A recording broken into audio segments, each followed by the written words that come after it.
Assalamualaikum warahmatullahi wabarakatuh. Innal hamdalillah nahmaduhu wa nasta'inuhu wa nastaghfiruhu wa nastahdihi wa natubu ilayhi wa na'udzu billahi min shururi anfusina wa min sayyiati a'malina. May yahdihillahu fala mudilla lahu wa man yudlil fala hadiya lahu. Ashhadu an la ilaha illallah wahdahu la syarika lahu wa ashhadu anna Muhammadan 'abduhu wa rasuluh sallallahu alaihi wa ala alihi wa sahbihi wa man ihtada bihudah wa qatafa atharahu ila yaumiddin wa sallama tasliman katsiran. Ma'asyiral muslimin wal muslimat, hadirin hadirat jamaah Masjid Al-Ikhlas yang semoga senantiasa mendapatkan limpahan karunia rahmat dari Allah Subhanahu wa taala. Pertama-tama, marilah senantiasa kita memanjatkan puji dan syukur kita kepada Allah Subhanahu wa taala yang memberikan kemudahan kepada kita semua pada malam yang berbarakah ini untuk bisa sama-sama bermajelis di tempat yang mulia ini, di tempat yang diberkahi ini, dalam rangka mencari warisan dari Nabi kita Muhammad sallallahu alaihi wasallam berupa ilmu syar'i dan juga amal yang saleh.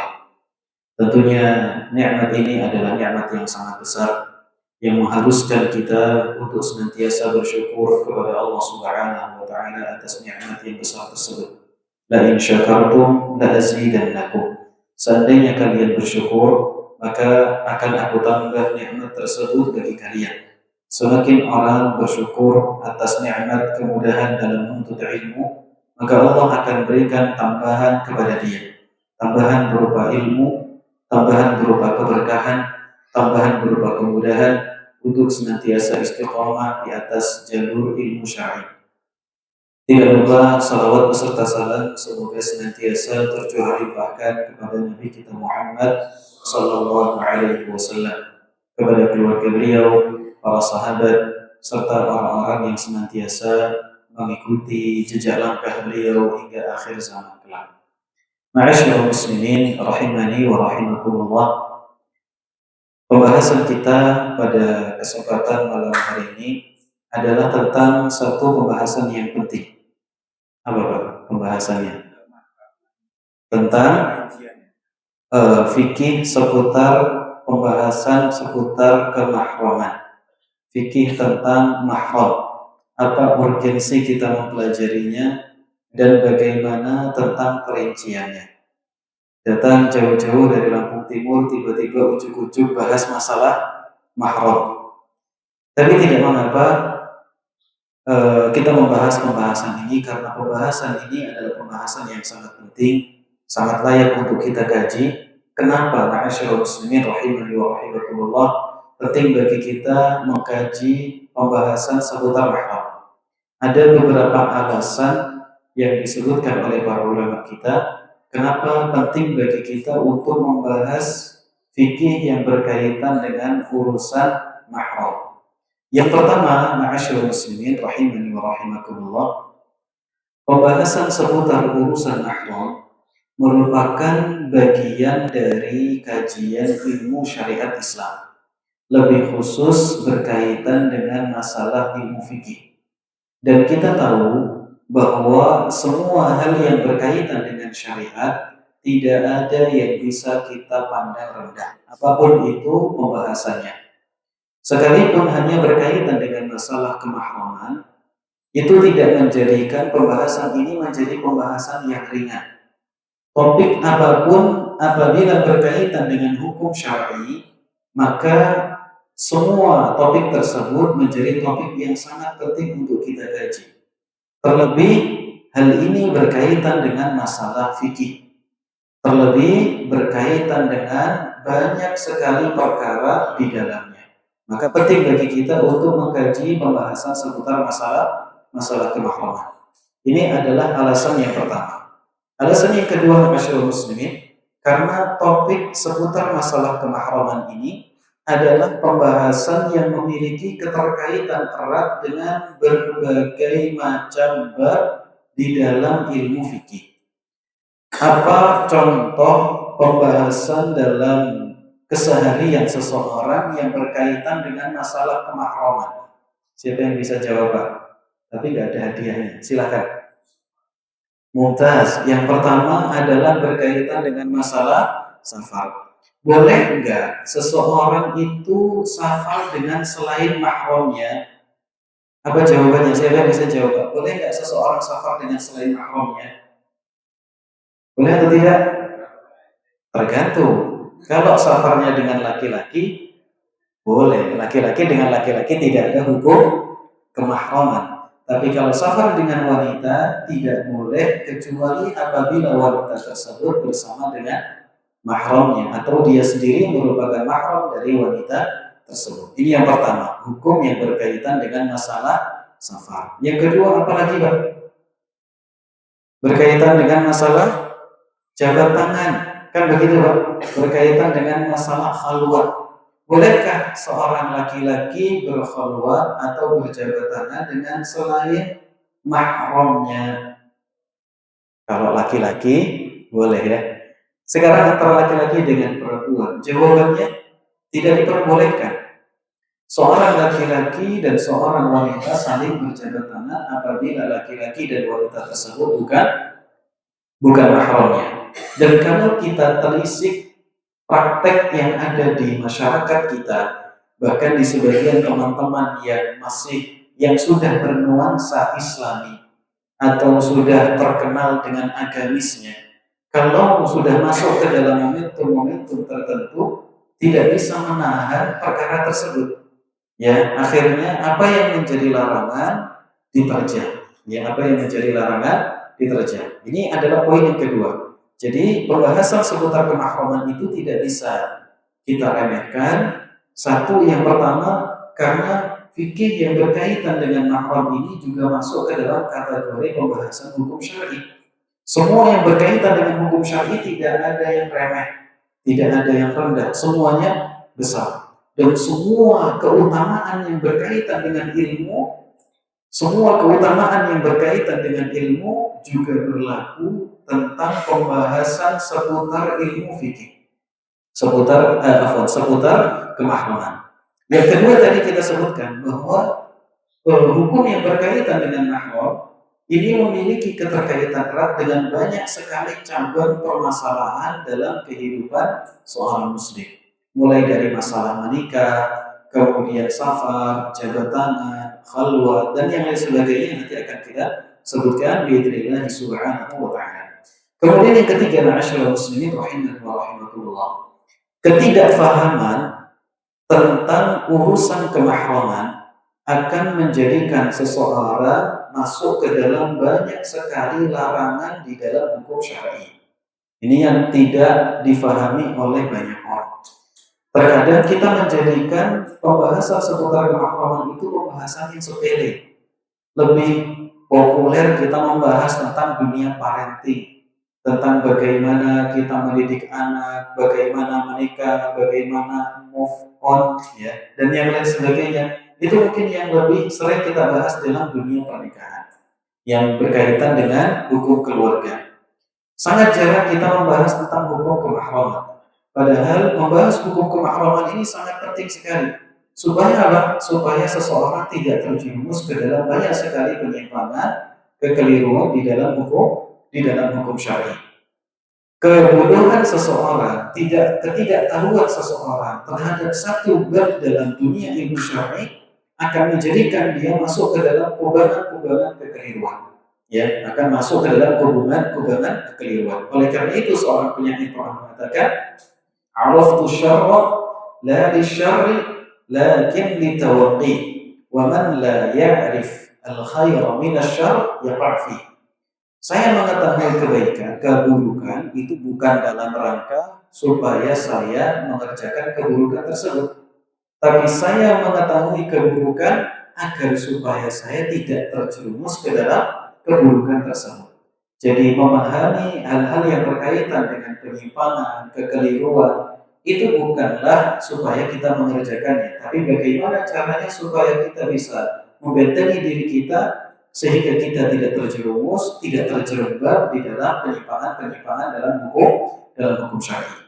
Kemudian ma'asyiral muslimin rahimani wa rahimakumullah, yang berikutnya mengetahui hukum-hukum yang berkaitan dengan kemahraman ini menjadi salah satu di antara hukum yang wajib dipelajari oleh setiap muslim dan muslimah.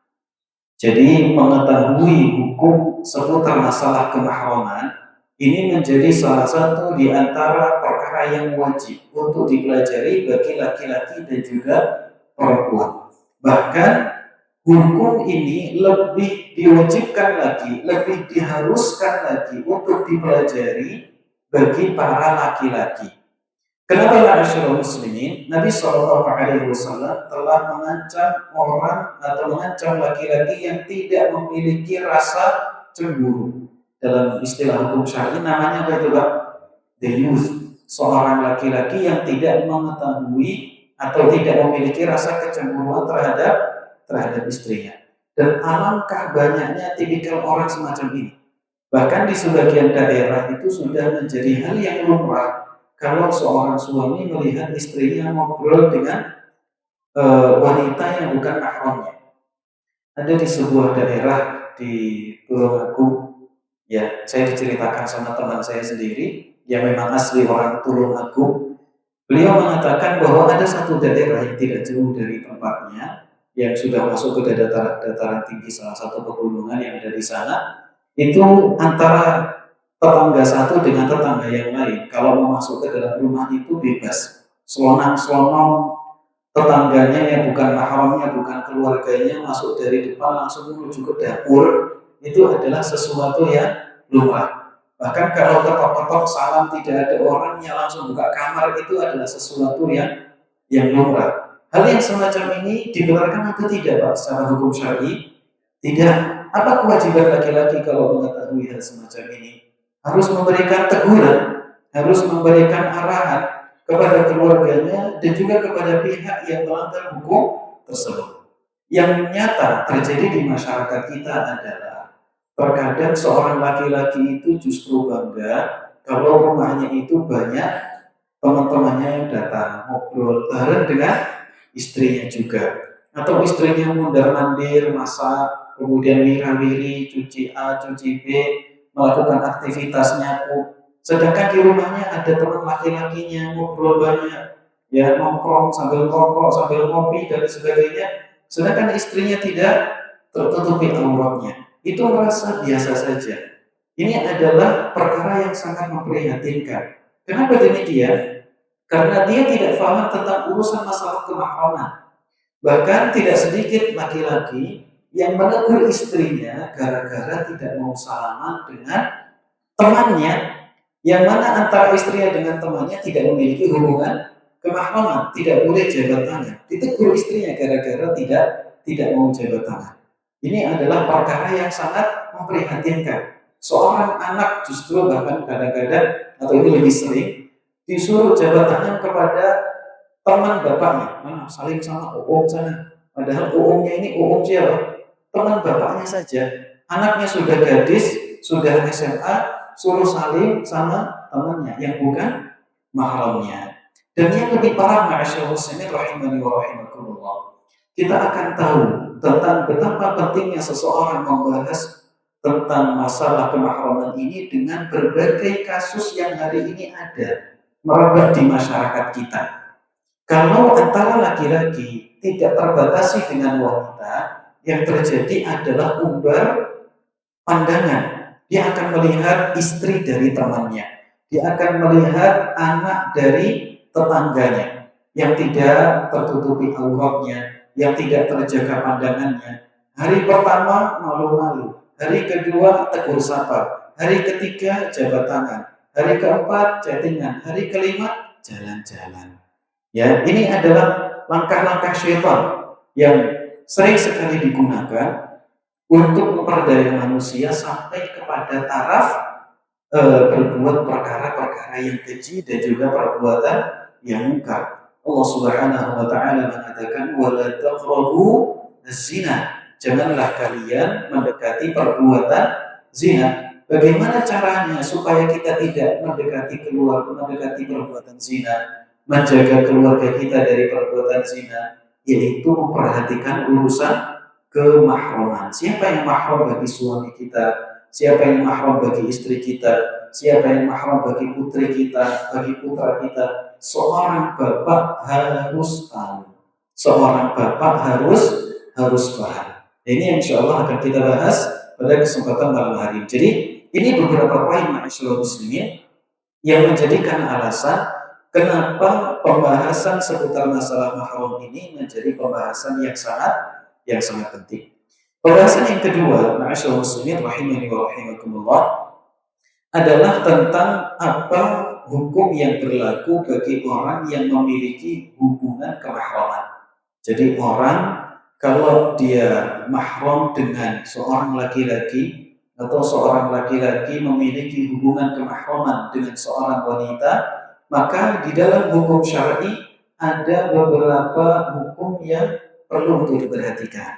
Yang pertama adalah larangan untuk menjalin hubungan pernikahan. Seorang laki-laki tidak boleh menikah dengan orang yang memiliki hubungan kemahraman dengan dia. Ya. Dan hubungan kemahraman jalur utamanya ada 3. Yang pertama kekeluargaan, yang kedua pernikahan, yang ketiga persusuan. Jadi kalau seseorang itu memiliki mahram dengan seorang wanita, tidak boleh untuk melakukan akad nikah. Tidak boleh untuk berhubungan suami istri. Kalau sudah terlanjur, maka wajib untuk difasakh, bukan ditalak.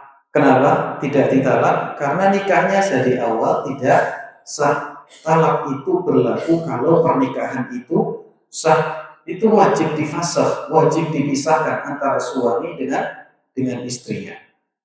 Seorang laki-laki menikahi seorang wanita.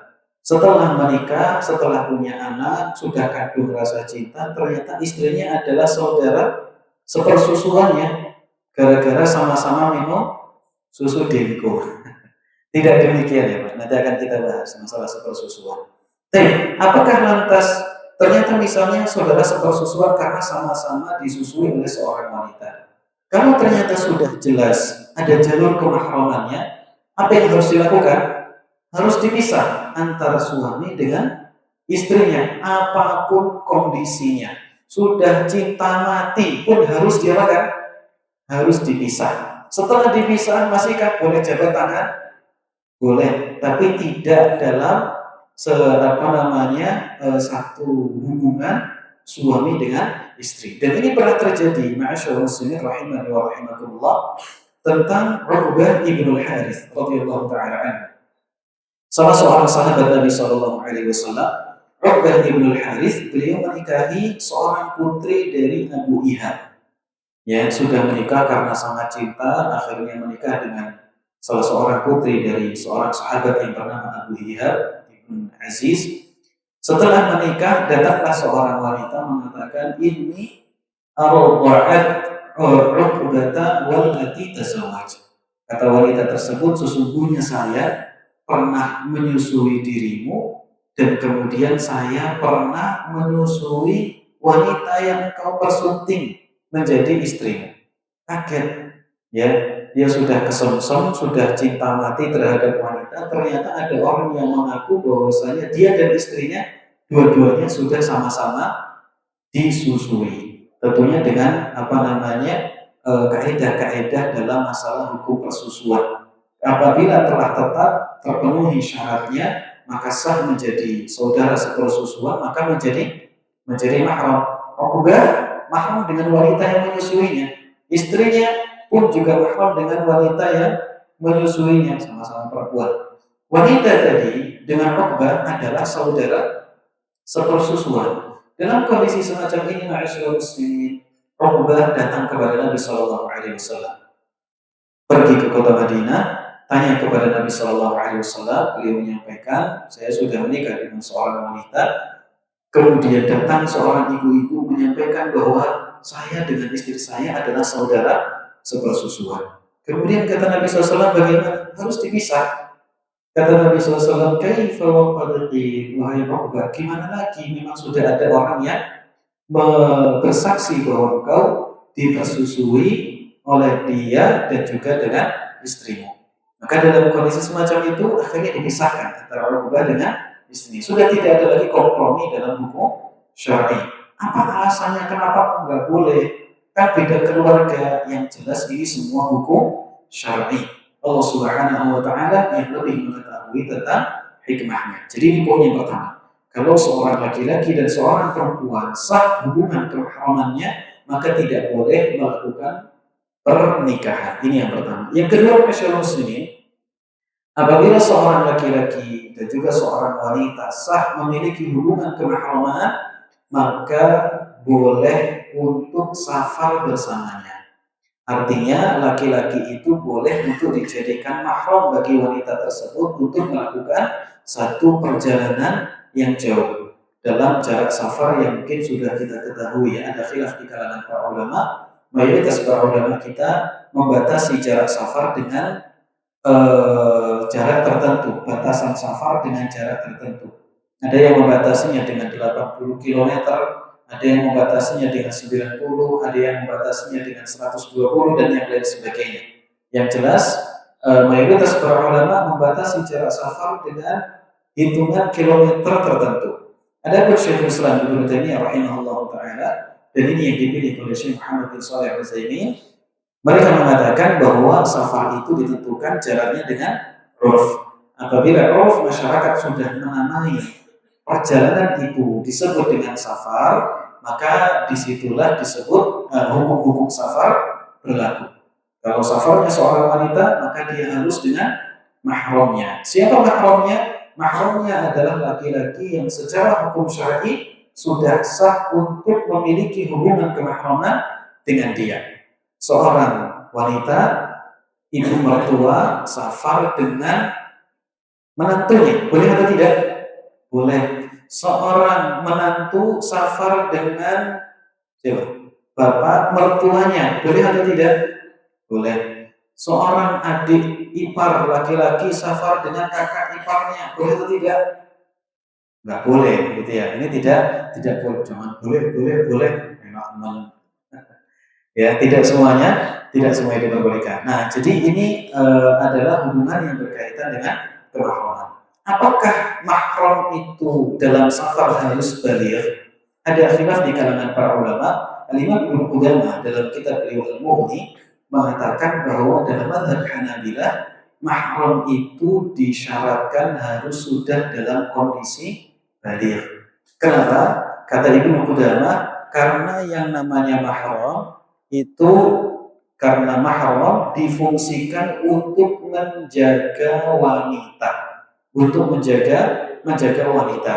Nah, dalam kondisi semacam itu, apabila anak itu sudah dalam kondisi baligh, maka dia boleh untuk dijadikan mahram, gitu ya, boleh untuk dijadikan mahram. Nah, kemudian masyaallah muslimin rahimani wa rahimakumullah, yang ketiga adalah diperbolehkan untuk berjabat tangan antara laki-laki dan perempuan yang memiliki hubungan kemahraman, maka diperbolehkan untuk jabat tangan. Selain mahram, maka tidak boleh untuk jabat tangan. Ini sering sekali terjadi kapan, Pak?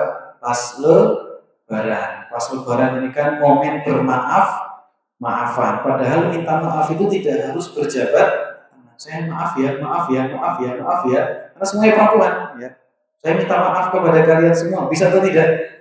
Bisa. Karena jabat tangan itu syariat sendiri, salam itu syariat sendiri, meminta maaf itu syariat syariat sendiri. Makanya orang yang mengucapkan salam tidak harus jabat tangan. Harus atau tidak, Pak? Harus atau tidak? Salaman harus jabat tangan tidak? Tidak harus. Orang jabat tangan harus salam atau tidak? Tidak. Salam itu ibadah lisan. Jabat tangan ibadah fisik. Orang yang mengucapkan salam tidak harus jabat tangan, dan orang yang menjabat tangan memiliki keutamaan tersendiri selain salam. Kata Nabi Shallallahu Alaihi Wasallam, "Ma min muslimaini yaltaqiyani fayatasafahani illa tanatharat khatayahuma kama yatanatharu waraqus syajar." Tidaklah bertemu dua orang muslim, keduanya berjabat tangan, kecuali akan gugur-gugur dosa keduanya sebagaimana daun-daun yang kering rontok. Ada salamnya atau tidak? Tidak.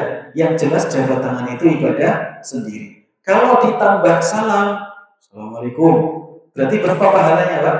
2. Pahala mengucapkan salam dan juga pahala jabat tangan. Anda sering sampaikan supaya seseorang tidak menganggap ini dua perkara yang menjadi satu kesatuan. Ya, seseorang yang salam kepada wanita boleh dia mengucapkan salam, tidak harus jabat tangan. Dengan seorang laki-laki, jabat tangan tidak harus mengucapkan salam. Kalau dengan laki-laki, salam sambil jabat tangan itu yang lebih utama. Sama, mirip seperti mengangkat tangan dan takbiratul ihram. Jadi takbiratul ihram itu adalah ibadah mulut, ibadah lisan. Sedangkan mengangkat tangan itu adalah ibadah fisik. Yang menjadi rukun yang mana? Mengangkat tangannya atau takbiratul ihramnya, Pak? Takbiratul ihramnya. Makanya orang mengucapkan takbiratul ihram tanpa mengangkat tangan, sholatnya sah atau tidak? Sah. Sedangkan orang mengangkat tangan tanpa takbiratul ihram, sah atau tidak sholatnya? Nah, mengangkat tangan tanpa tidak takbiratul ihram, sah atau tidak? Mengangkat tangan tapi tidak mengucapkan takbiratul ihram, jawabannya tidak sah. Ya, jawabannya tidak sah. Nah, ini ma'asyiral muslimin adalah hukum yang perlu untuk kita bedakan. Kembali kepada tadi. Jadi saat momentum Lebaran, orang sering sekali bermudah-mudahan. Kemudian ayu, rugi. Sopo iki Pak, ojo dideleng. Malah tuduh-tuduhan. Jadi sering sekali momentum ini dijadikan untuk bermudah-mudahan. Padahal Nabi Shallallahu Alaihi Wasallam beliau mengatakan, la ayyubana ahadukum bimikhyatin min hadidin khairun lahu min an yamassa ma'atan la tahillu lah. Kata Nabi Shallallahu Alaihi Wasallam, seseorang itu ditusuk dengan besi dari kepalanya tembus ke bawah. Itu lebih ringan hukumannya daripada orang yang menyentuh wanita yang bukan mahramnya. Berarti hukuman orang yang menyentuh wanita yang bukan mahram itu lebih besar atau lebih ringan, atau itu hukumannya lebih besar. Nabi SAW mengatakan orang yang menyentuh wanita, ya, seseorang itu ditusuk dengan besi lebih ringan daripada hukumannya apabila dia menyentuh wanita yang bukan mahramnya. Berarti hukuman kalau seseorang itu menyentuh wanita yang bukan mahram lebih besar daripada sekedar ditusuk dengan besi. Kenapa begitu besar hukumannya? Kan cuma jabat tangan aja, kan cuma sentuhan aja.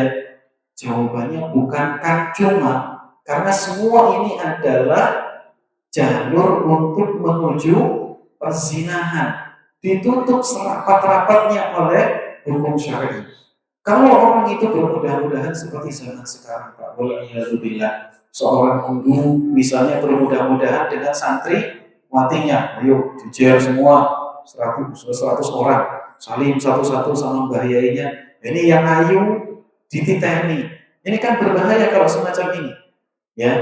Kemudian kalau seandainya seseorang itu di kehidupan masyarakat misalnya seperti yang tadi, yang sering sekali dijadikan bahan untuk bermudah-mudahan itu antar sepupu, antar sepupu laki-laki bonceng sepupu perempuan. Apa kata orang tuanya? Malah itu dulur lanangi, ya atau tidak, Pak? Itu adine dewe kan begitu Pak. Padahal betapa banyak hal-hal semacam ini memicu timbulnya kemaksiatan yang sangat besar. Makanya harus benar-benar diperhatikan oleh seorang muslim. Jangan sampai bermudah-mudahan. Nah, adapun kalau sudah sah secara hukum syar'i ada hukum kemahraman laki-laki dan perempuan sama-sama mahram, maka jabat tangan hukumnya boleh, boncengan berdua hukumnya boleh. Para ulama mengatakan boleh seorang laki-laki menyentuh mahramnya dengan 3 kriteria, dengan 3 syarat. Yang pertama adalah menyentuh area yang bukan auratnya.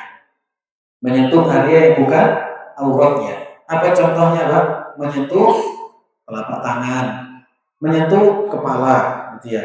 Mbahnya minta tolong untuk metani. Lomang sirahe mbah iki kok apa jenenge kutune wis gede-gede sak gogong. Cukup ono.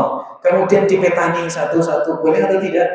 Boleh. Kakinya di bagian telapak kaki sakit, suruh pijitin cucunya, boleh atau tidak? Boleh. Adapun kalau area aurat, gitu ya, area aurat di atas lutut ke atas, kemudian tangan sikut ke atas, leher ke bawah, ini semuanya hukumnya haram dipegang meskipun dengan mahramnya. Makanya seorang bapak sekalipun tidak boleh menyentuh area-area aurat dari anaknya. Sang anak pun juga demikian, tidak boleh menyentuh area aurat dari bapaknya. Area aurat bapaknya itu yang mana? Area auratnya jenengan di hadapan anaknya. Anaknya jenengan itu mana, Pak? Pusar sampai ke lutut. Lutut masuk atau tidak? Yakin? Lutut masuk? Masuk. Ijma ini, Pak, atau ada ikhtilafat?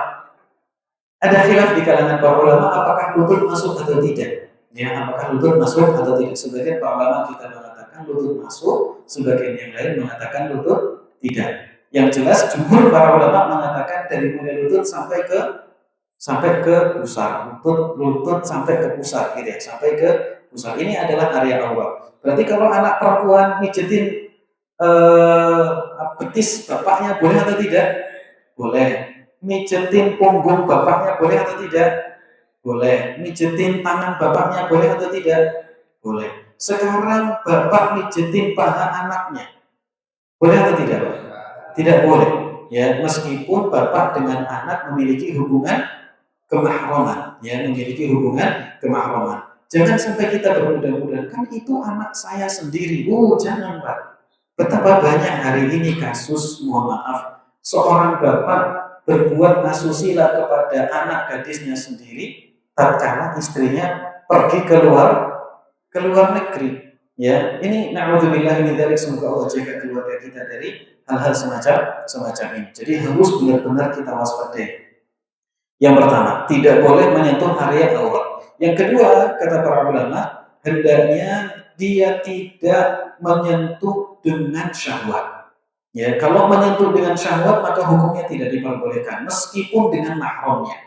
Ya, seorang laki-laki menyentuh tangan dari saudari sepersusuannya dengan syahwat, hukumnya tidak diperbolehkan.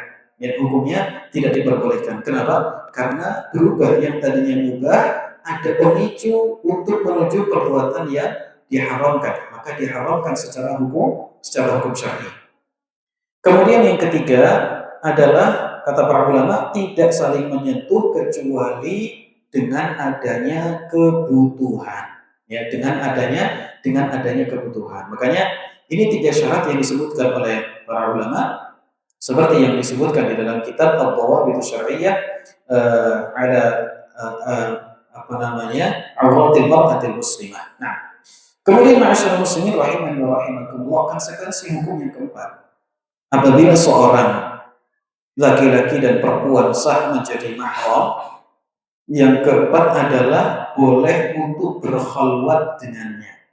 Jadi kalau ngobrol berdua di ruang tamu, ya pergi berdua, ini hukumnya adalah diperbolehkan selama memiliki hubungan kemahraman. Apa yang dimaksud dengan khalwat? Khalwat itu adalah, kata para ulama, antakunal mar'atu ma'a rajuli fi makanin ya'manani fihi min dukhulin thalith.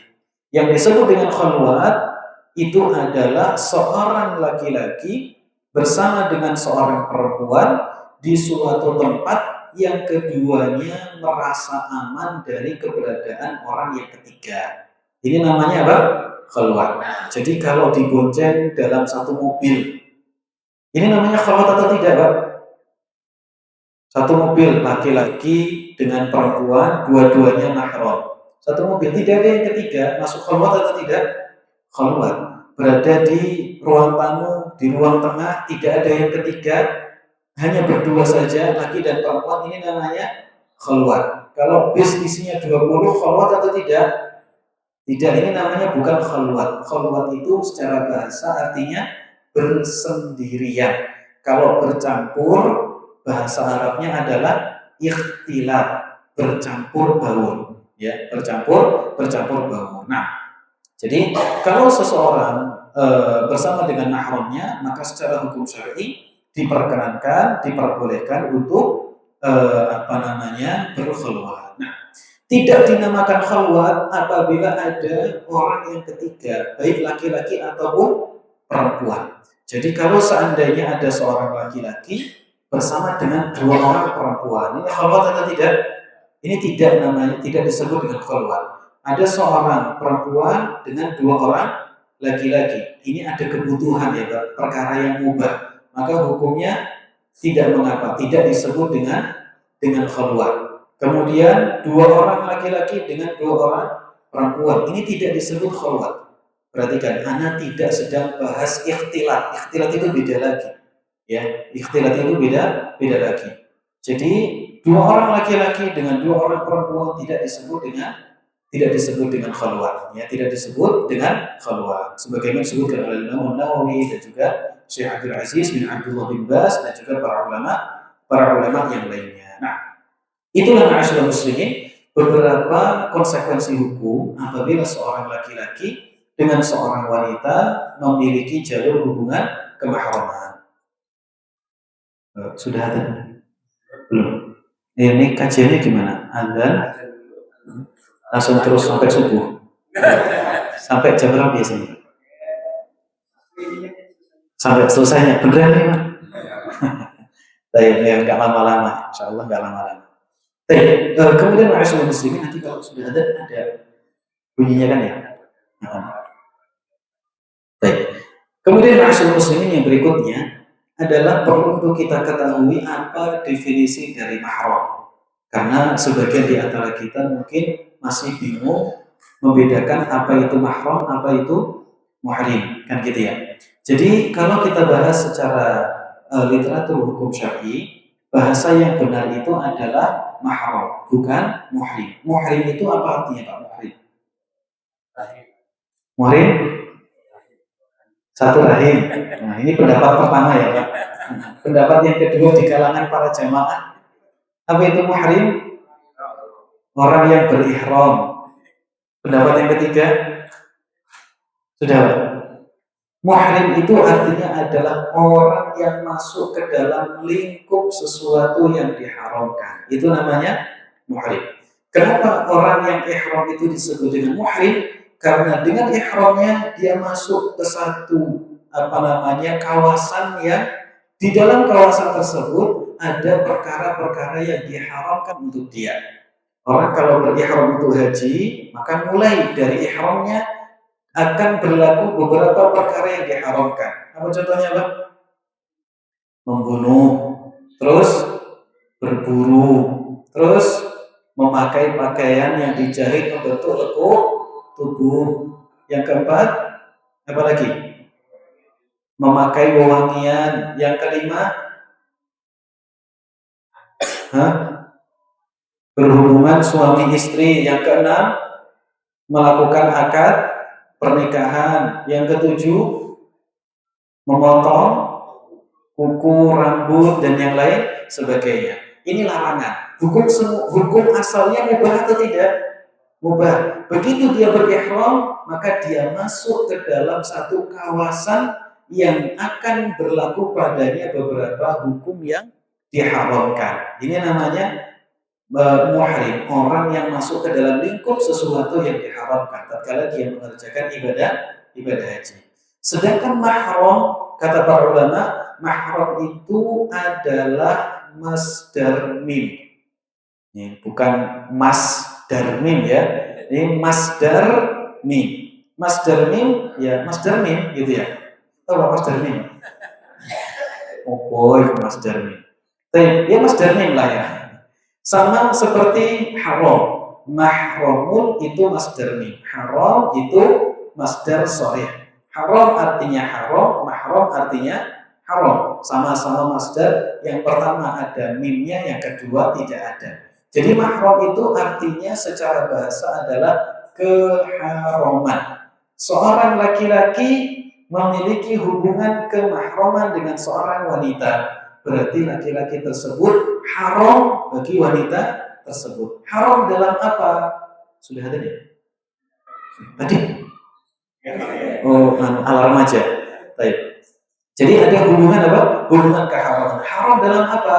Haram untuk melangsungkan hubungan pernikahan.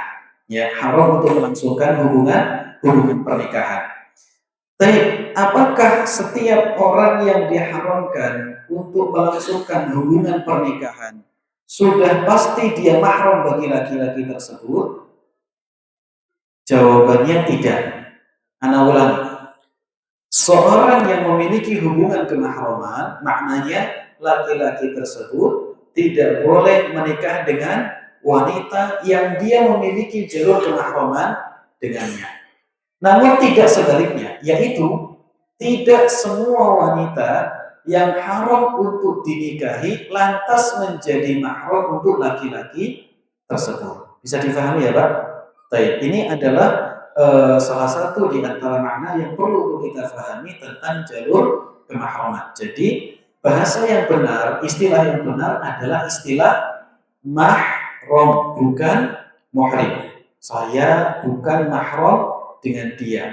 Dia bukan mahram dengan saya. Saya bukan muhrim. Kita bukan muhrim. Ini istilah yang keliru. Kita memang benar-benar bukan muhrim, gitu ya, karena di Indonesia. Tapi istilah untuk membahasakan jalur kemahraman dengan muhrim ini adalah istilah yang masih keliru. Nah, jadi ma'asyiral muslimin rahimani wa rahimakumullah, wanita yang mahram, laki-laki yang mahram artinya laki-laki dan wanita yang haram untuk menjalin akad pernikahan dengan kita. Tadi sudah kita sebutkan, tidak sebaliknya. Jadi tidak semua orang yang haram untuk kita nikahi merupakan mahram bagi kita. Ada tidak Pak wanita yang haram untuk kita nikahi? Contohnya kakak ipar. Boleh nggak kita nikahi kakak ipar? Boleh. Sampai gelem ra apa. Jadi Pak, yang saya berikan contoh, di antara contoh orang yang tidak boleh kita nikahi, tapi dia bukan mahram, satu, istrinya orang, ya tidak Pak? Loh, iya ini. Para ulama memberikan contohnya ini, anak tidak ngelawak. Memang para ulama memberikan contohnya semacam itu. Seseorang tidak boleh untuk menikahi wanita yang masih sah untuk menjadi istrinya orang. Sudah ada ya Pak? Kita ada terlebih dahulu, insya Allah kita lanjutkan setelah ada. Sallallahu alaihi wasallam. Oke.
أشهد أن محمدا رسول الله.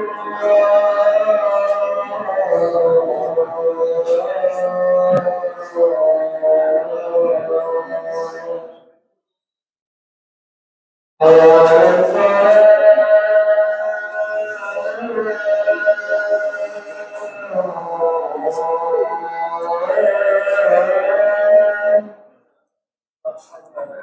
حي على الصلاة.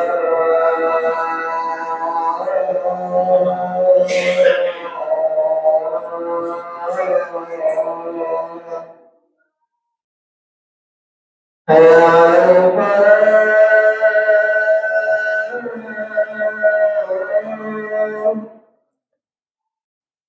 حي على الفلاح.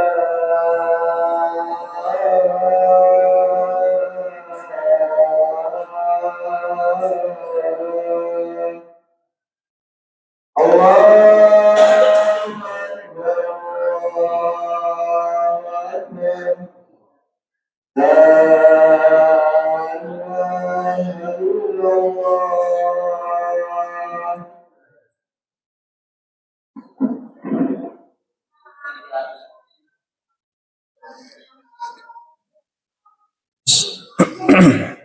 Alhamdulillah, wassalatu wassalamu ala rasulillah wa ala alihi wa sahbihi wa mawala. Itu adalah yang pertama. Jadi ada orang itu, ada wanita itu yang haram untuk kita nikahi, akan tetapi dia bukanlah mahram untuk kita. Apa contohnya tadi? Wanita yang masih jadi istrinya orang, ya. Wanita yang masih sah menjadi istrinya orang, langsung dibujuk kok boyok rabi gitu ya. Ini tidak diperbolehkan. Atau wanita itu masih dalam masa iddah. Ya, wanita itu masih dalam masa iddah. Wanita yang masih dalam masa iddah maka tidak boleh untuk dinikahi oleh seorang laki-laki. Dan ini yang sangat sering sekali terjadi. Dikiranya, Pak, nek bojone wis mati ki oleh ndang rabi. Kalau untuk laki-laki hukumnya boleh atau tidak? Boleh. Semangat itu. Semangat banget. Kalau untuk wanita boleh atau tidak? Tidak boleh. Jadi kalau seorang wanita ditinggal wafat oleh istrinya, seorang wanita ditinggal wafat oleh suaminya, maka tidak boleh langsung menikah. Harus ada masa iddah, dan di masa iddah tersebut wanita itu wajib untuk berkabung. Ya, wanita itu wajib untuk berkabung yang diistilahkan oleh para ulama dengan masa ihdath, salasata ashhurin arba'ata ashhurin wa 'ashra, 4 bulan 10 hari. Itu masa untuk berkabung. Di masa untuk berkabung ini wanita sedih gitu ya. Orang matanya nangis tapi bibirnya apa? Senyum. Mulai lanangan gitu ya. Kemudian setelah itu dia menggunakan pakaian yang biasa, tidak menggunakan wewangian, tidak maca, tidak boleh keluar rumah kecuali untuk perkara-perkara kebutuhan wanita tersebut. Kalau harus berobat maka hukumnya boleh keluar. Kalau seandainya mengunjungi orang tuanya karena butuh untuk dilipur laranya, hukumnya diperbolehkan. Kalau butuh kerja karena tidak ada yang berikan nafkah, tidak ditinggal oleh suaminya dari harta apapun, maka dia boleh untuk bekerja sesuai dengan jam kerjanya.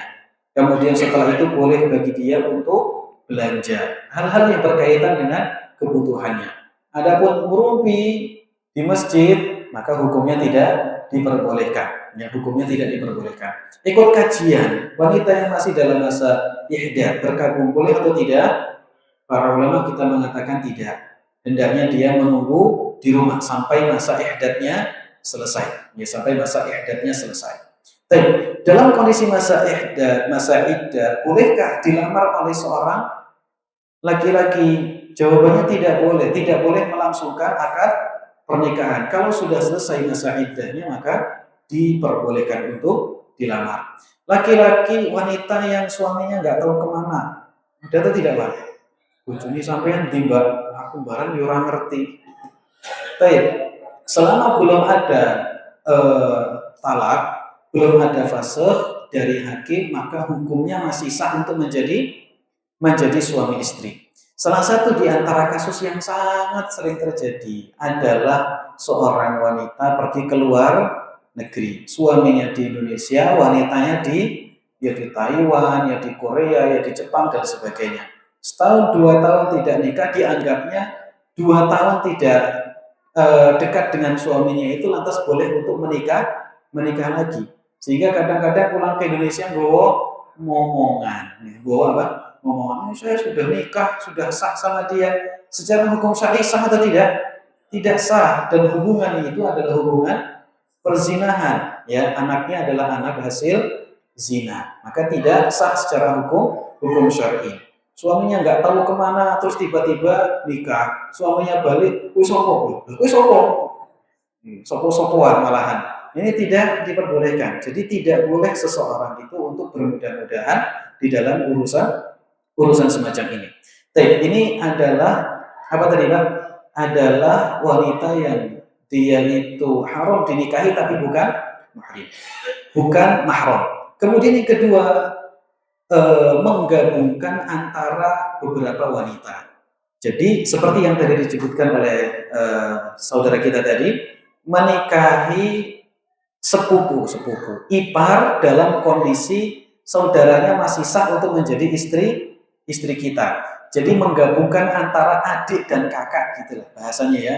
Kita nikahi dua langsung, ya, dua-duanya adik dan kakak, atau bukan adik kakak, antara bibi dengan keponakannya. Ini termasuk di antara pernikahan yang tidak diperbolehkan.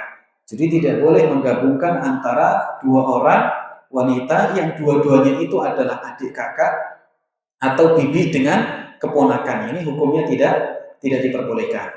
Kemudian menikahi wanita lebih dari mengumpulkan wanita lebih dari 4. Ya, dia sudah punya istri 4. Terus melihat wanitanya kok mesak nih, tak kayak bucu aja. Boleh atau tidak? Enggak boleh.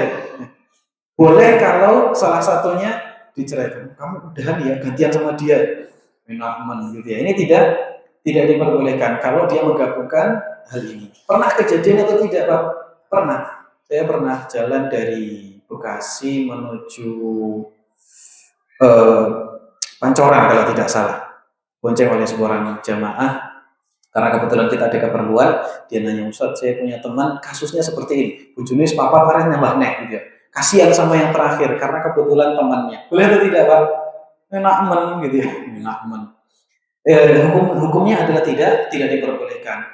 Hukum menggabungkan lebih dari 4 wanita itu hanya khusus berlaku untuk Nabi Shallallahu Alaihi Wasallam. Adapun selain beliau untuk umat-umatnya, maka hukum tersebut tidak berlaku. Ya, hukumnya tidak berlaku. Nah, kemudian ma'asyiral muslimin rahimani wa rahimakumullah. Di antaranya yang berikutnya, wanita itu haram untuk kita nikahi, tapi dia bukan mahram kita. Yang ketiga adalah wanita yang beda agama selain ahli kitab.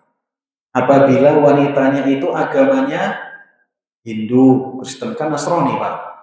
Kemudian Hindu atau Buddha atau Konghucu atau ateis malah tidak ada agamanya ya. Terus apa lagi, Pak? Majusi. Terus apa lagi, Pak? Syiah Muslim atau tidak? Si B gitu ya. Syiah yang dia ekstrim, para ulama kita mengatakan hukumnya kafir. Ya, tidak boleh dinikahi. Ada Syiah yang mending, Pak. Syiah tapi mending, ada tidak? Syiah Zaidiyah. Syiah Zaidiyah termasuk di antara Syiah yang dihukumi oleh para ulama, Syiah yang mending. Ya. Syiah tapi apa, Pak? Mending. Syiah tapi mending. Baik. Kemudian yang berikutnya, ma'asyiral muslimin, ini 3 ini adalah wanita yang tadi apa? Bukan mahram. Ya, bukan mahram tapi haram bagi kita untuk dinikahi. Dan semuanya ini adalah wanita-wanita yang haram dinikahi sementara. Ya, dia haram dinikahi tapi sementara. Istrinya orang haram untuk dinikahi sementara atau selamanya? Itu bujandamu. Nggak boleh, Pak. Baik. Jadi ini haram untuk dinikahi sampai apa? Sampai suaminya wafat. Selesai wafat, kemudian selesai masa iddah, baru kemudian boleh untuk kita nikahi. Nek gelem. Ya iya toh, nek gelem. Kalau nggak mau ya jangan dipaksa. Baik. Kemudian sama, seperti menggabungkan antara kakak dan adiknya. Hukumnya haram tapi sementara. Kapan? Kalau istri kita sudah meninggal, kita bisa turun panjang, gitu ya. Nikahi adiknya atau nikahi mbaknya. Nikahi ibunya boleh atau tidak? Enggak boleh. Ini namanya nikahi mertua. Baik, kemudian apa lagi? Wanita yang beda agama, nikahi wanita ateis, boleh atau tidak? Tidak boleh. Selamanya atau ada waktunya? Ada waktunya kapan? Sampai masuk ke dalam agama Islam. Kamu masuk Islam ya? Oh iya. Setelah dia masuk Islam, boleh tidak kita nikahi? Boleh, kalau mau. Ya iya loh Pak, kalau apa? Kalau mau. Wanita ahli kita, boleh tidak kita menikahi wanita ahli kita? Sing batermu sama Pak. Baik. Jadi yang pertama, kalau masih ada wanita muslimah, maka ini yang lebih baik, yang lebih utama adalah menikahi wanita muslimah. Kalau memang tidak ada tidak sekarang Pak di Indonesia banyak, maka jangan cari yang lain ya. Baik, boleh tidak menikahi wanita ahli kitab? Jawabannya boleh. Dengan ketentuan wanita tersebut adalah wanita yang menjaga kehormatannya. Sekarang pertanyaannya, seberapa banyak wanita ahli kitab yang menjaga kehormatannya? Jawabannya sangat sangat sedikit. Makanya sudah paling mending nikahi wanita muslimah yang juga menjaga kehormatannya.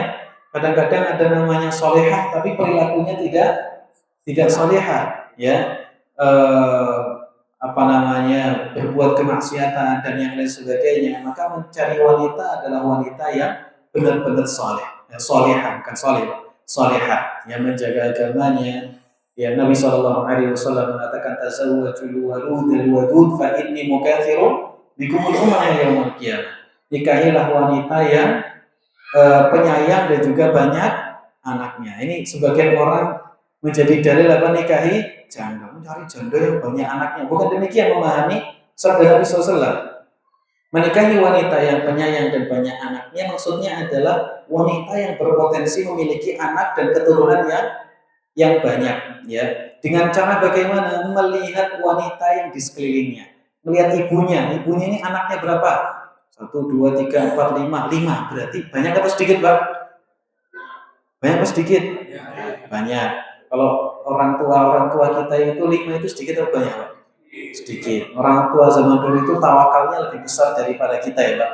Ya, anak 12, anak 13, anak 24, tapi istrinya 3, istrinya 2. Itu adalah salah satu di antara perkara yang menunjukkan betapa besar tawakal mereka kepada Allah Subhanahu wa taala.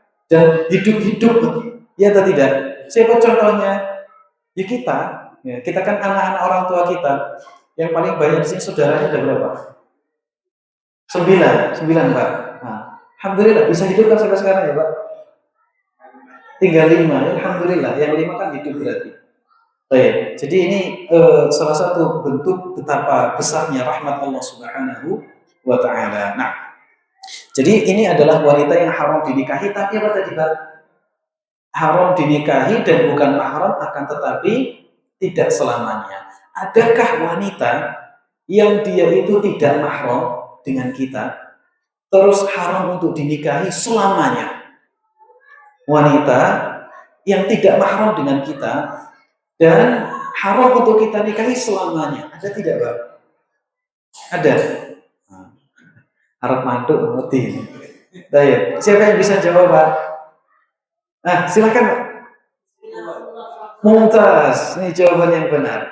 Ini adalah wanita yang haram untuk kita nikahi, bukan mahram kita, dan itu hukumnya selamanya. Istri-istri Nabi Shallallahu Alaihi Wasallam. Jadi wanita itu di hadapan laki-laki terbagi menjadi 2. Ada wanita yang mahram, ada wanita yang muharramat. Wanita yang mahram dengan kita memiliki hubungan kemahraman, dan ada wanita yang diharamkan bagi kita untuk menikahi mereka.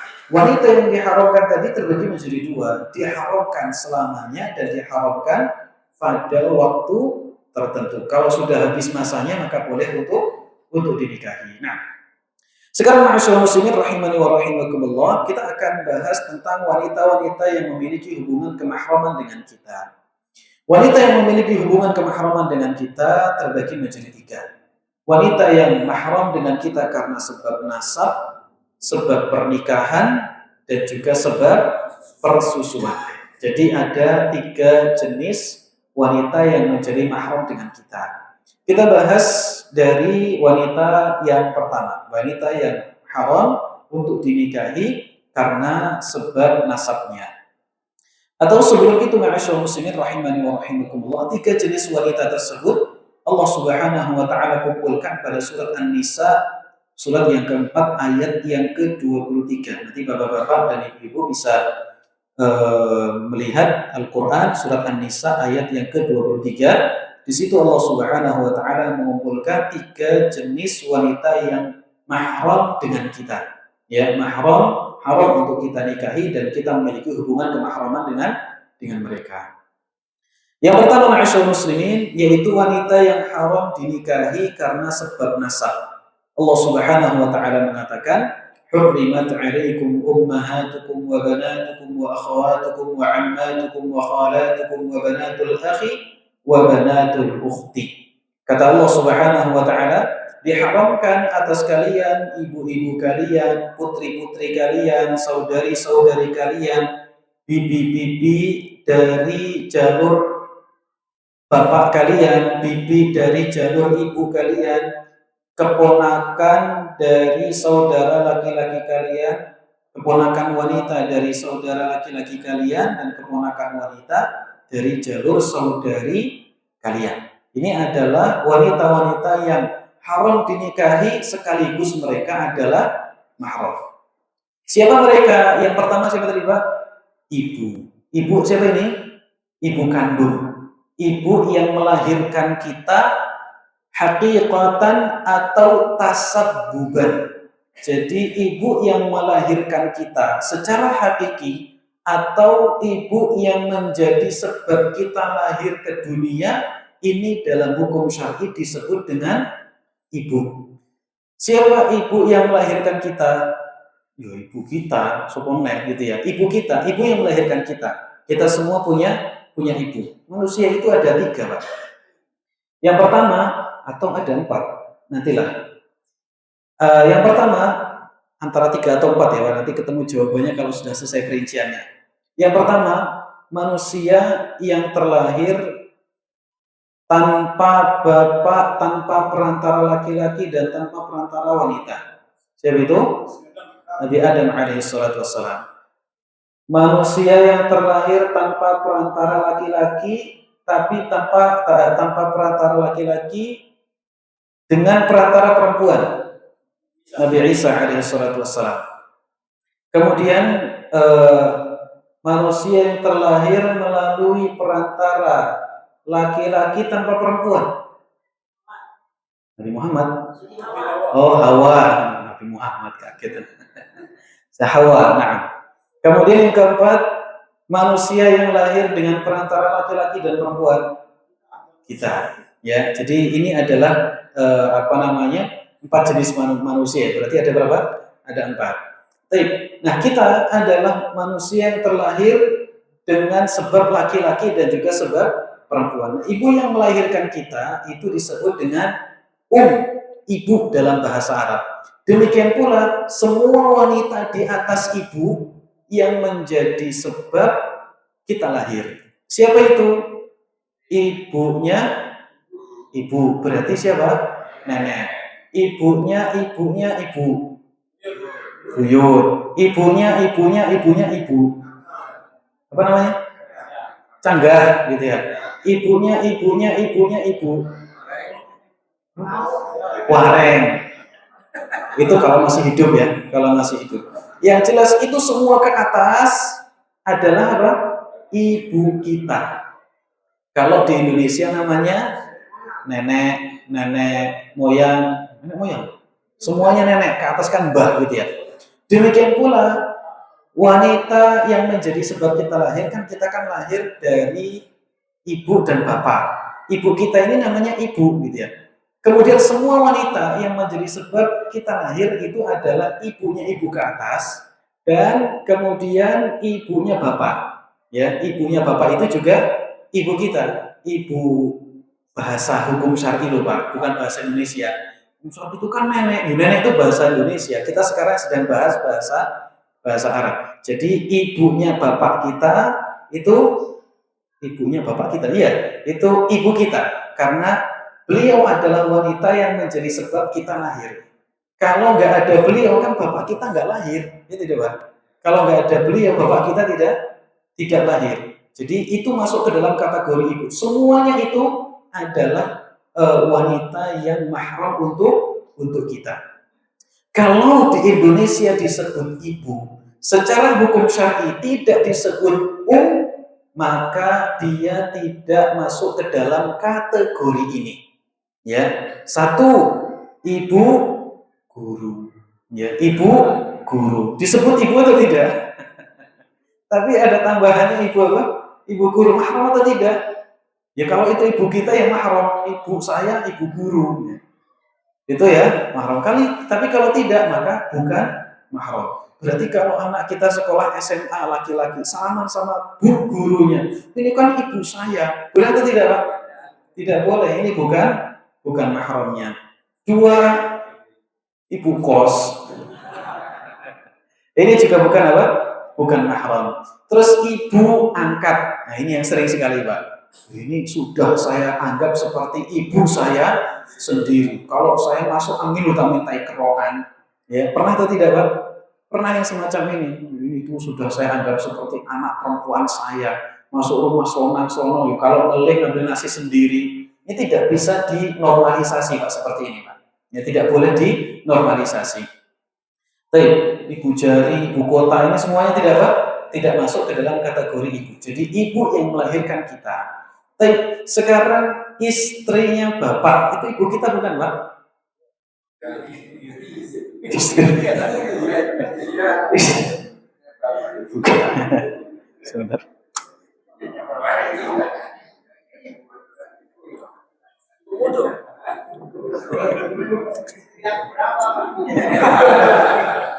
Allah. Allah. Istrinya bapak itu bukan, tidak disebut dengan ibu.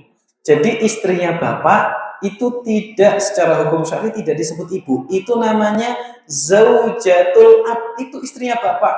Saya ini bukan kamu istrinya bapak saya. Ya, jadi secara hukum syar'i dia bukan ibu kita. Sama seperti istrinya kakek. Kakek kita di masa tua karena nenek kita sudah meninggal dunia, tidak ada yang ngurus, akhirnya nikah lagi. Ini bukan nenek kita. Nah, meskipun kalau dalam bahasa Indonesia, saya sekarang sudah jadi nenek kamu ya. Ya atau tidak Pak? Tapi secara hukum syar'i nenek atau bukan?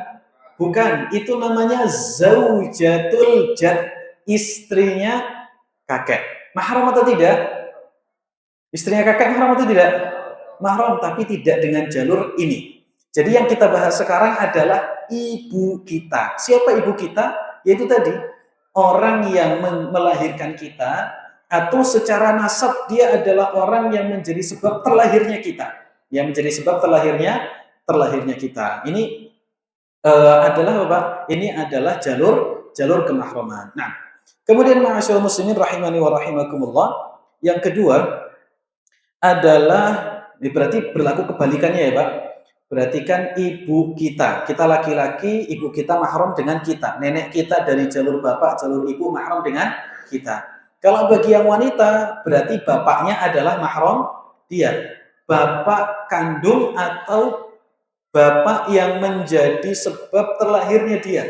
Berarti kakek dari jalur bapak, kakek dari jalur ibu. Bapaknya kakek dari jalur bapak, bapaknya kakek dari jalur ibu. Bapaknya kakek, Allah uslah dawan. Lebihnya juga nggak ada kan ya. Pokoknya itu ya Pak. Baik, ini berlaku untuk kebalikannya. Kemudian yang kedua, ma'asyiral muslimin, kata Allah Subhanahu wa taala, hurrimat 'alaikum ummahatukum wa banatukum. Diharamkan kepada kalian untuk menikahi ibu-ibu kalian dan juga putri-putri kalian, anak-anak kalian.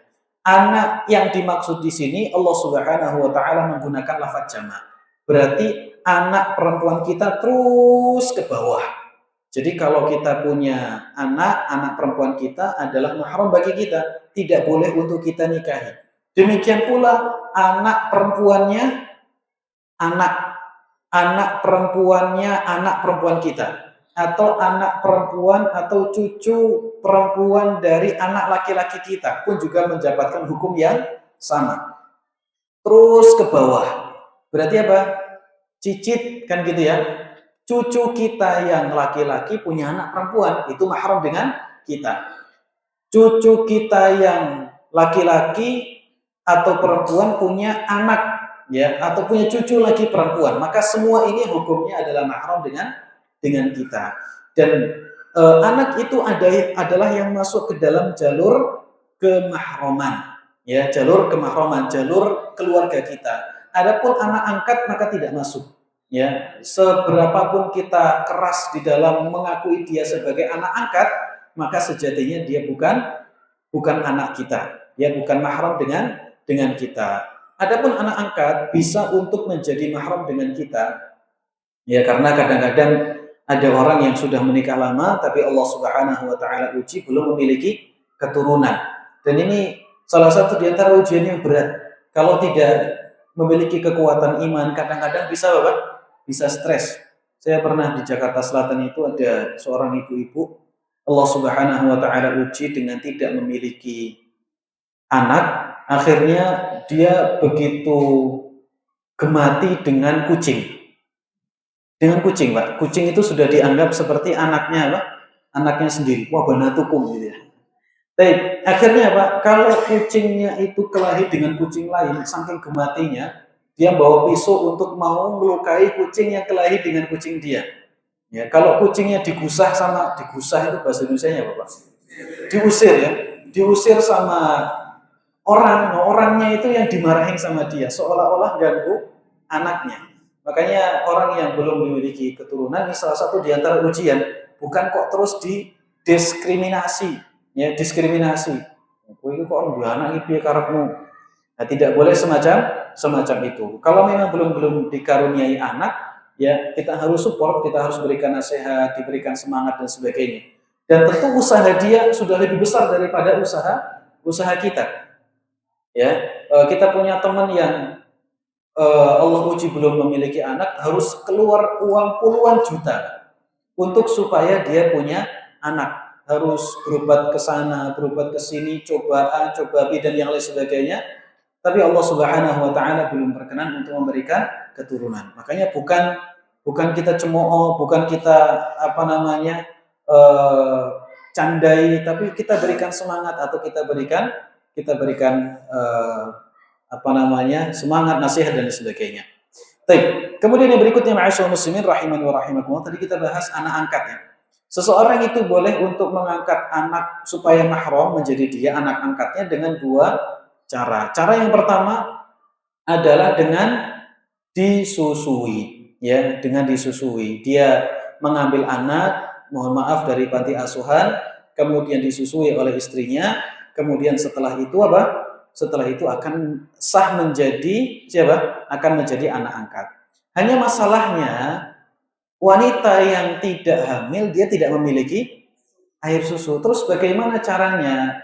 Caranya adalah mengangkat anak laki-laki yang disusukan kepada ibunya, gitu ya. Dia punya ibunya memiliki air susu, anak ini susukan kepada ibunya, maka anak ini akan menjadi mahram dengan dia. Jadi anak itu bukan anak tapi saudara sepersusuannya. Mahram atau tidak, Pak? Mahram. Atau disusukan kepada saudarinya, ya, disusukan kepada saudarinya, sehingga status dia adalah bibi dari anak laki-laki tersebut yang dia angkat untuk menjadi anak, gitu ya. Yang diangkat menjadi anak. Baik. Atau yang kedua, cari anak dari saudari atau saudaranya yang bisa menjadi mahram dengan suami atau dengan istrinya. Kalau kita ingin mengambil anak laki-laki, berarti anak laki-laki ini nanti bagaimana caranya supaya mahram dengan istrinya, maka cari anak laki-laki angkat dari keluarga istri yang mahram dengan istri kita. Contohnya adalah misalnya angkat anak dari saudari atau saudara istri kita. Ya, kita angkat, kemudian kita asuh sampai besar, ya sampai besar. Kalau tidak, ma'asyiral muslimin rahimani wa rahimakumullah, kalau tidak demikian, maka nanti kedepannya akan sangat-sangat susah. Hari ini, Pak, belum lama tahun kemarin saya di daerah Bogor itu ada sebagian jamaah yang nanya kasusnya semacam itu. Jadi dia bapak-bapak ngangkat anak perempuan sampai saat itu sudah mau menikah. Dia tanya sama anak, Ustadz, ini kondisinya begini, anak ini sangat rapuh. Kalau sampai dikasih tahu bahwa ini bukan bapak angkatnya, bisa jadi dia down, malah nggak mau nikah, ya malah tidak mau nikah. Ini namanya bapak sudah kebablasan. Kenapa? Tidak dikasih tahu sejak awal dan konsepnya sudah keliru. Karena sebenarnya ini bukan anak kandungnya, sehingga orang tua angkatnya ini tidak sah untuk mengakatkan anak wanita tadi kecuali atas seizin dari walinya yang sah tatkala dia mewakilkan, ya tatkala dia mewakilkan. Tapi dalam kondisi semacam itu memang banyak sekali permasalahan yang akan timbul, ya banyak sekali permasalahan yang akan timbul apabila kita mengangkat anak dalam kondisi tidak kita jelaskan bahwasanya dia adalah anak angkat. Kalau sudah tua bingung apa Pak? Bingung jelasinnya.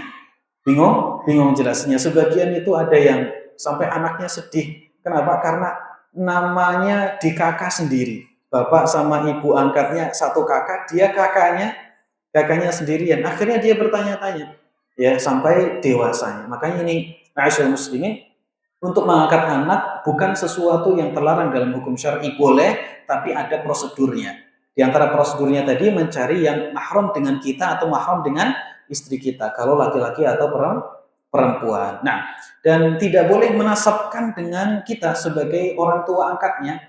Tidak boleh kita mengatakan ini adalah anak kandung saya, atau kita mengatakan ini adalah bapak kandung saya. Ini hukumnya tidak diperbolehkan. Hukum tabanni di dalam Islam, mengangkat anak dan menasabkan kepada dirinya sudah dihapus oleh syariat Islam. Baik, itu adalah anak. Kemudian berikutnya, ma'asyiral muslimin rahimani wa rahimakumullah, hurrimat 'alaikum ummahatukum wa banatukum wa akhawatukum. Dan saudari-saudari kalian. Yang dimaksud dengan saudari-saudari ini mencakup 3. Yang pertama saudari kandung, yang kedua saudari sebapak, yang ketiga saudari seibu. Kalau saudari bukan sebapak dan bukan seibu, mahram bukan? Bukan, gitu ya. Saudari bukan sebapak, bukan seibu. Ini bukan saudari. Ini namanya wanita lain. Jadi wa akhwatukum, saudari-saudari kalian yang menjadi mahram adalah saudari kandung kalian, kemudian saudari sebapak kalian, dan juga saudari seibu kalian. Kalau sama-sama bawa anak, mahram atau tidak Pak antara anak Pak? Si A dengan si B sama-sama punya anak. Anaknya laki-laki, si A ini bawa anak laki-laki, si B bawa anak perempuan. Dari hasil pernikahan lahirlah si C. C ini mahram dengan mereka berdua tidak? Mahram dengan saudara kanan, saudara kiri, bawaan dari bapak dan juga bawaan dari ibunya. Nanti akan ketemunya saudara sebapak dan juga saudara seibu. Antara bawaan ini mahram atau tidak? Tidak. Berarti boleh nikah atau tidak? Ini bapak, ibu sama-sama bawa anak, bapaknya nikah, anaknya nikah. Boleh tidak, Pak? Boleh.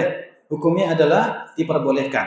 Ya, hukumnya adalah diperbolehkan. Ini namanya saudari. Mencakup 3, saudari kandung, saudari sebapak, dan juga saudari seibu. Ini hukumnya adalah mahram. Baik, kemudian ma'asyiral muslimin rahimani wa rahimakumullah, yang berikutnya adalah wa ammatukum, bibi kalian. Bibi ini ammah itu adalah bibi dari jalur bapak. Jadi bibi dari jalur bapak, saudarinya bapak sama saudarinya ibu itu bahasa Arabnya beda. Saudarinya bapak itu namanya ammah, bibi dari jalur bapak. Tapi kalau saudarinya ibu, bahasa Arabnya adalah kholah. Ini bibi dari jalur ibu. Nah, bibi dari jalur bapak itu artinya adalah saudara kandungnya bapak. Kok saudara? Saudari kandungnya bapak. Itu mahram dengan kita. Kalau saudari sebapaknya bapak, mahram atau tidak, Pak? Saudari sebapaknya bapak. Paham? Saudari sebapaknya bapak. Jadi kan ini bapak kita, gitu ya. Bapak kita punya saudari. Saudari ini sebapak. Maksudnya bapak kita nikah lagi. Setelah bapak kita nikah lagi punya anak. Oh, bapak kita nikah lagi tuh. Kakek bapaknya bapak kita itu nikah lagi. Setelah nikah lagi punya anak, gitu ya. Anak ini anak perempuan. Ini kan saudari sebapaknya bapak kita. Nah, saudari sebapaknya bapak kita ini adalah bibi kita, bibi sebapak, gitu ya, bibi sekakek. Mahram atau tidak? Jawabannya mahram. Demikian pula bibi senenek, itu saudari seibunya bapak kita. Saudari seibunya bapak kita itu masih masuk ke dalam kategori mahram kita. Demikian pula sebaliknya, kalau seorang punya punya paman, saudaranya bapak kita paman kita, Pak Le, Pak D, gitu ya bahasa kita. Itu adalah mahram kita. Demikian pula saudara kalau kita perempuan ya, berarti Pak Le, Pak D kita mahram dengan kita. Demikian pula saudara laki-lakinya bapak sebapak. Ya, saudara laki-lakinya bapak sebapak. Ini juga mahram. Saudara laki-lakinya saudara laki-lakinya bapak seibu. Ini juga mahram bagi kita. Adapun kalau sudah suaminya bibi mahram dengan kita tidak? Tidak, ini bukan mahram dengan kita. Istrinya paman mahram dengan kita tidak? Tidak. Nah, kalau begitu ma'asyiral muslimin, ini harus benar-benar kita perhatikan. Jangan sampai kita bermudah-mudah. Ini lo bibi kamu sendiri, ya tidak, Pak? Ini lo paman kamu sendiri, mosok ya salaman tidak mau, sombong pulang dari pondok. Itu ya, Pak. Ini sangat sering sekali terjadi. Baik, ini adalah bibi dari jalur bibi dari bapak, baik sebapak atau seibu, dan juga sebaliknya, paman dari jalur bapak kandung, sebapak atau seibu pun juga mahram, ya, pun juga mahram. Kemudian yang berikutnya wabanatul akh, anak dari saudara laki-laki. Anak dari saudara laki-laki ini juga mencakup saudara laki-laki sebapak, saudara laki-laki seibu, saudara laki-laki kandung, anaknya berarti hukumnya keponakan kita, ini masuk ke dalam kategori yang diharamkan mahram dengan kita. Kemudian wabanatul ukhti, ya, wabanatul ukhti yaitu anak perempuan dari saudari perempuan kita. Ini pun juga mahram dengan kita. Nah, ma'asyiral muslimin rahimani wa rahimakumullah, ini adalah beberapa wanita yang diharamkan atau yang menjadi mahram dengan kita. Yang bukan merupakan mahram diantaranya adalah istri dari anak laki-laki bawaan istri dari anak laki-laki bawaan istri kita, itu tidak mahram dengan kita.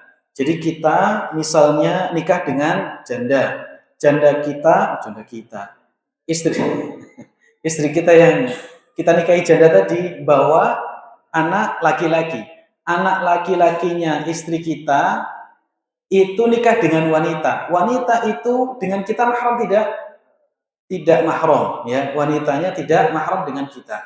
Kita punya istri. Istri kita punya anak perempuan. Ini anak dari suami yang sebelumnya. Terus nikah dengan laki-laki, laki-lakinya mahram dengan kita tidak? Laki-lakinya mahram dengan kita tidak?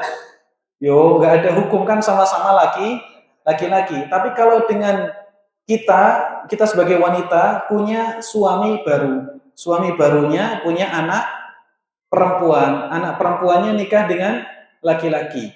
Berarti laki-laki ini adalah suami dari anak bawaan suami kita. Suami dari anak bawaan suami kita. Mahram dengan kita? Tidak. Hukumnya tidak mahram. Kemudian yang berikutnya adalah anak bawaan dari istrinya anak, gitu ya. Anak bawaan dari istrinya anak. Anak bawaan dari istrinya anak. Ini karena kasih gambaran, Pak. Jadi anak bawaan dari istrinya anak itu adalah kalau seandainya kita punya ya padahal aku sering nulis dewi loh, Pak. Baik. Ini anak tulis tahun 2021 ya. Anak berikan contoh, jika Ahmad memiliki seorang anak laki-laki bernama Humaid.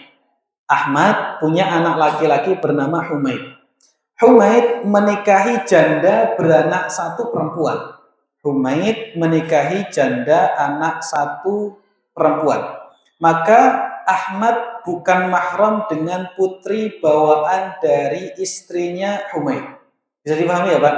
Jadi cucu tapi bawaan dari istrinya anak kita, ya, dari istrinya anak kita, maka tidak masuk ke dalam kategori. Nah, wallahu taala alam bissawab.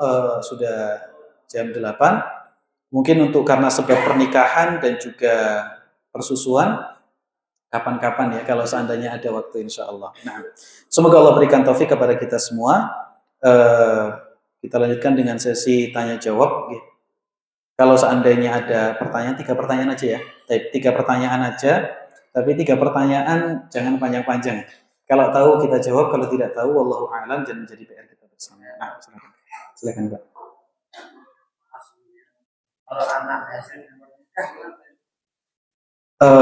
Anak hasil dua nikah, ma'asyiral muslimin rahimani wa rahimakumullah, ini menjadi salah satu problem yang sangat sering sekali terjadi di kalangan kita. Kalau seandainya anak hasil di luar nikah itu nanti akan disusui oleh wanita ini, maka anak tersebut akan menjadi mahram, nanti jalurnya akan beda. Jadi kalau dalam hukum Islam, kalau seorang wanita itu berzina dengan seorang laki-laki, maka anak wanita atau laki-laki tidak dinasabkan kepada bapaknya. Ya, tidak dinasabkan kepada bapaknya. Maka dalam kondisi semacam itu dia dinasabkan kepada ibunya. Kalau seandainya nanti wanita ini akan dinikahi oleh laki-laki yang menzinahi dia, maka akan menjadi mahram tapi dengan jalur persusuan. Ya kan, dengan jalur persusuan karena dia menikahi dengan wanita yang wanita ini berbuat zina dengan dia, lahir, disusui oleh dia, kemudian dinikahi, maka akan menjadi anak persusuan. Allah Ta'ala a'lam bishawab. Makanya masalah zina ini sangat luar biasa, sangat dijaga oleh syar'i supaya tidak diterjang. Kenapa? Karena akan menjadi ketimpangan dan pembahasan besar, kemudian masalah berat di kemudian hari. Ya, di kemudian hari. Apalagi kalau sampai anaknya itu dalam kondisi sudah mau menikah. Ini kan kalau seperti ini kan bingung, Mbak. Di dalam kondisi di mana dia bukan walinya yang sah secara hukum syar'i, tapi di satu sisi bingung kalau nggak dia yang ngakatkan, kok masyarakat melihatnya kok bapaknya malah orang gelem ngakat nih kartu piye, mau buka kartu nanti takut kalah, ya, takut kalah. Jadi omongan satu kampung, satu unit ya, kalau sih satu unit. Nah, jadi semacam itu. Allah Ta'ala a'lam bishawab. Nah, ada lagi jemaah? Oke, silakan. Menyentuh? Oh, jangan sampai senyum-senyum sampai ya.